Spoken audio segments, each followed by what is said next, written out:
Fire! Oh, that's not what I wanted. Oh man, yo, he just knew. He just knew. We're gonna chalk that one up to big brain right there.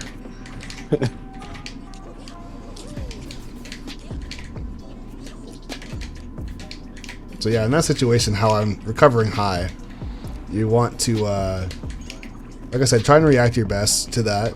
And if you gotta throw out a PK Thunder or jump up with an up air, even if you just jump up with an air, just to make me worried about it, that was also good too. I don't know if I would have got hit by that, but scared me enough to air dodge. Oh, that saved my life. I almost lost my soul right there. Jesus, that was a really good. Like, it was a really good time to use that. I just got very lucky. Like, I can't even lie. If that didn't hit you, or if you released it like a frame earlier, I'm just dead. Snipe? No. I was too scared. It's all good. But if you really want to play Zero Suit, by all means. If you really want to play Bowser, by all means. But you might find, and this is not necessarily the truth, that the characters struggle against the same types of characters, but it might just be you personally struggle against a certain character as a player, and another character is not necessarily going to help you. Because let's say, for example, as Lucas, let's say you struggle against Snake just because you're not used to the matchup. Lucas personally is a really, really hard matchup for Snake just because of PK because it's going to absorb all his projectiles. Exactly, right? And this is like a very extreme example, but I'm just saying, if you're struggling against Snake as Lucas, picking up somebody to beat Snake is actually probably a bad idea, because Lucas is probably the best character for the job next to Ness, right? So in that situation,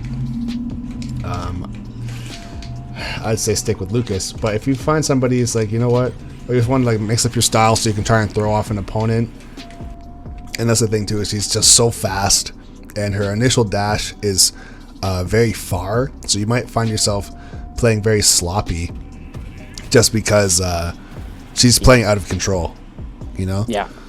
And she also, she slides a bit forward, or she really slides across the stage. Yeah, exactly. So it's nothing that you can't get used to, of course.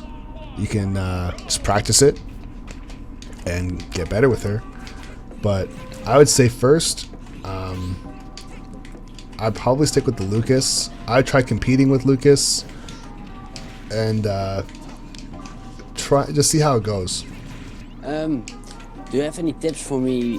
Because, for example, now in Marv with sword fighters, they can be very hard to outspace with Lucas. Yeah. So in this situation, I'd go PK Fire crazy if I were you, because you really can. There's nothing I can do. I can't reflect it, and I can't sit back and shoot my own thing at you, right? So in a matchup like this, learn how to B reverse. Do the short hops with the PK Fire, and just try and keep moving around and throwing it out, and kind of like make a vortex around the stage, you know. So that's one of the things, like with the sword characters, Marth and Lucina specifically, they really thrive off of stage control because they have like a big arcing attack, right? They can just like keep people out of the middle. But that's one of the things why I don't really, and people might flame me for saying it, but I don't really believe in stage control, because a lot of characters control the stage in different ways. For example, like Wii Fit Trainer, her stage control is holding onto the ledge, you know? So she can literally, quote unquote, never have stage control by the standards of what people think, but still win, because she's hanging from the ledge. You have the entire stage, but she has the ledge, and that's where she wants to be. So that's why stage control is kind of just whatever, you know? Yeah. So in a matchup like this, for example, stage control for you, for Lucas, would be being on the platforms, being around the ledges, being around the outside, and kind of, like I said, making a vortex around the character, being Marth, Lucina, even Shulk, Cloud, and force them to come to you. So once they come to you, you can back throw them off the stage and then ledge trap them into infinity, or edge guard them or shoot PK Thunders and be really obnoxious. Or on this stage, since you have a lot of space to run around, you have to expose that, or abuse that, I should say. Abuse the fact that you're pretty fast in the air, you can be reversed, you have a projectile and I don't, and make me work to get in, right? Also, don't feel bad about playing quote-unquote lame, right? Because the point of the game is to win. You want to win, right?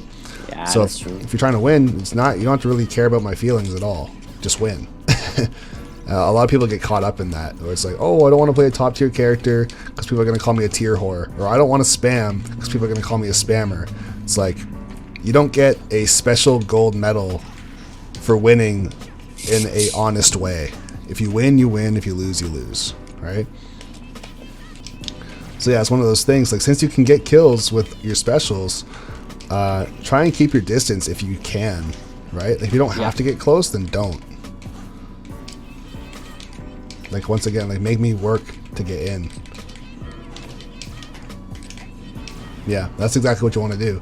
Because eventually that move's going to kill. Or you can just get a grab at like 150, 160, up throw, and I'm just dead. That's, yeah, that's death. But yeah, that's the thing. Unfortunately, not every single matchup is going to be a highlight reel matchup for your character.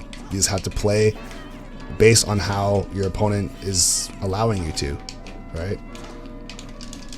If you don't get to do a lot of combos, you don't get to style, you don't get to spike anybody, you just have to shoot PK Fire and space out with Zair and get a couple dash attacks here and there, and that's all you can do, then that's all you can do. So once again, nice. Another totally different matchup, right? Yeah. Obviously, compared to Falco or Mario or anything like that. So you don't have to worry about the reflector. But now see how your ranged attacks and your specials are what are going to make you thrive in this matchup, and it's not really going to be the ledge trapping unless, of course, I recover very low, where I have to do up B to get back to the stage, right? Yeah, or I can use the PK Thunder, to get you a bit off. Yeah, like you almost had the Gimp on the second stock, I think. I just barely made that back. But yeah, stuff like that.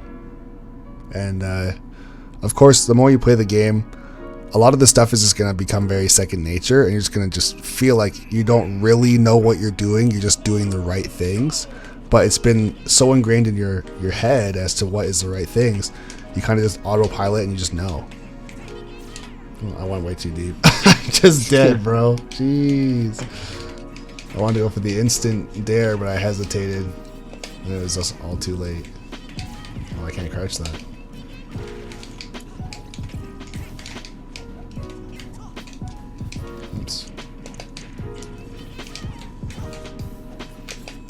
Okay, oof. This went straight through you. But yeah, so see here.